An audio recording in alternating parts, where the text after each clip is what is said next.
আসসালামু আলাইকুম রহমতুল্লাহ। আশা করি তোমরা সবাই ভালো আছো। তোমরা যারা 2024 সালে এসএসসি পরীক্ষা দিলা, অর্থাৎ তোমাদের যে 12 তারিখে যে ফল প্রকাশ করলো, 12 তারিখে ফল প্রকাশ করার পরে যাদের তোমাদের 1-2টা সাবজেক্ট এফ আছে, অর্থাৎ তোমরা 1-2টা সাবজেক্টে যে ফেল পড়ছো, তো তোমাদের উদ্দেশ্য করে আজকে বোর্ড চ্যালেঞ্জের জন্য আজকের এই ভিডিওটা বানাচ্ছি। মূলত যে 2024 সালে দেখো 2023 সালে, অর্থাৎ বিগত বছরে এই সিস্টেমে, অর্থাৎ এইরকম নিয়মে বোর্ড চ্যালেঞ্জ করার পরে তাদের অনেকেরই বোর্ড চ্যালেঞ্জ অ্যাকসেপ্ট হচ্ছে, অর্থাৎ তারা পাস করছে।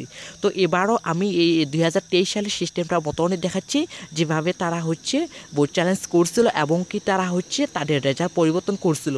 তো মূলত বিভিন্ন নিয়মে বোর্ড চ্যালেঞ্জ করা যায়। তোমরা চাইলে তোমাদের হাতে থাকা ফোন থেকে বোর্ড চ্যালেঞ্জ করতে পারো। তো আমি সেম প্রসেসে আবার 2023 সালে যেভাবে শিক্ষার্থীরা বোর্ড চ্যালেঞ্জ করে তাদের রেজাল্ট পরিবর্তন করছিল, তো সেই রকমভাবে তো দেখাচ্ছি। তো দেখো এখানে তোমাদের কিছু বিষয় জানতে হবে, কোন কোন বিষয় বোর্ড চ্যালেঞ্জ করা যাবে। তো এখানে বলছে যে আপনি যে যে বিষয়গুলো আশীর্বাদ যে ভালো মার্ক আসার কথা, এর থেকে বেশি মার্ক আসার কথা, সেই বিষয়ে আপনি বোর্ড চ্যালেঞ্জ করতে পারবেন। অর্থাৎ আপনি সবগুলো বিষয়ে বোর্ড চ্যালেঞ্জ এর জন্য আবেদন করতে পারতেন। অর্থাৎ এটা 2024 সালের মূলত যে কয়টা বিষয়ে আবেদন করবেন, সেই কয়টা বিষয় এই চ্যালেঞ্জের ফি প্রদান হবে। আপনি একাধিক বিষয়ের জন্য বোর্ড চ্যালেঞ্জ করতে পারবেন। অর্থাৎ তোমরা চাইলে একাধিক বিষয় চাইলে বোর্ড চ্যালেঞ্জ করতে পারো। সেক্ষেত্রে তো লিখছে যে মেসেজ, প্রিয় শিক্ষার্থী, আমরা দিচ্ছি 10 মিনিট স্কুলে সকল কোর্সের 30 থেকে 50% ডিসকাউন্ট। আপনি যদি মিনিট স্কুলে কোর্স হতে ভর্তি চান, অর্থাৎ এখানে তাদের কোর্সটা আর কথা বলছে যে এবার আমরা বোর্ড চ্যালেঞ্জ কীভাবে টাকা পেমেন্ট করব। অর্থাৎ আমরা যে বোর্ড চ্যালেঞ্জ করব, টাকাটা কিছু টাকা খরচ হবে, কীভাবেই বা এটা পূরণ করব। তো এখানে বলছে যে বোর্ড চ্যালেঞ্জ করার নিয়ম খেয়াল করলে দেখতে পারবে যে সেখানে টেলিটক এর কথা বলা আছে। তাই আপনি যখন বোর্ড চ্যালেঞ্জ এর জন্য আবেদন করবেন, তখন আপনার টেলিটক সিমে মোবাইল রিচার্জ এর মতো টাকা লোড দিয়ে রাখতে হবে। আপনি যখন আবেদন এর জন্য SMS পাঠাবেন, তখন অটোমেটিক টাকা কেটে নিয়ে যাবে। অর্থাৎ তোমাদের যে টাকার যে ব্যাপারটা রয়েছে, এটা টেলিগ্রাম সিম, অন্য কোনো সিমে হবে না। তো টেলিগ্রাম সিম দিয়ে করতে হবে। তো টেলিগ্রাম সিমে তোমাদের সম্পূর্ণ পেমেন্ট করতে হবে।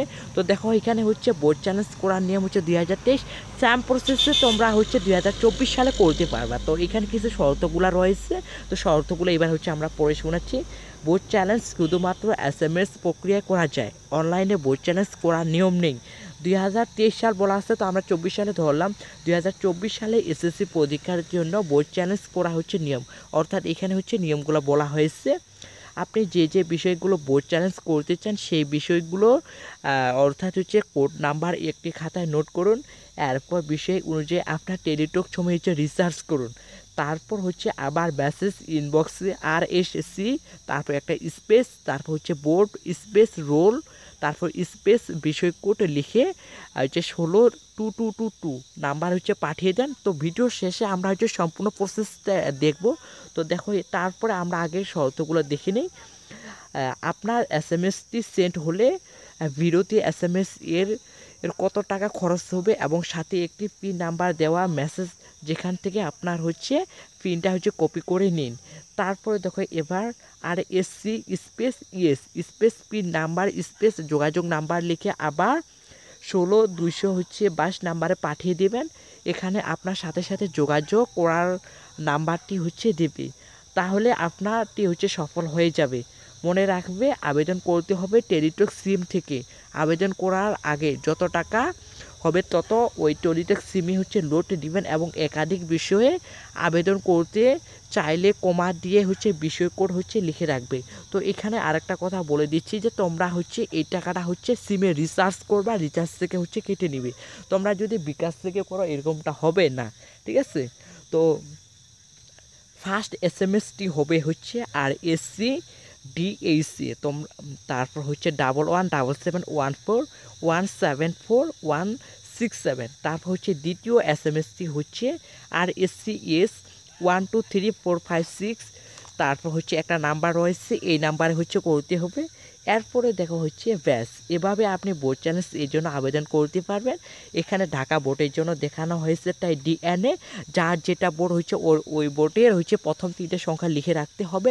অর্থাৎ তোমরা যদি দিনাজপুর বোর্ডের হয়ে থাকো তাহলে হচ্ছে এখানে লিখতে হবে আর এসসি ডিআইএন, অর্থাৎ তোমাদের হচ্ছে বোর্ডের প্রথম 3টে অক্ষর লিখতে হবে। এরপরে দেখো বোর্ড চ্যালেঞ্জ এর নোটিশটা তোমরা যদি একটু ভালো করে লক্ষ্য করো, এসএসসি 2023, তো এখানে আমরা 24 ধরে নিচ্ছি ফল পরীক্ষার নিয়ম বলি। আবেদন করার তারিখ এখানে রয়েছে, তারপর যে কিভাবে করতে হবে সম্পূর্ণ প্রসেসটা এখানে হচ্ছে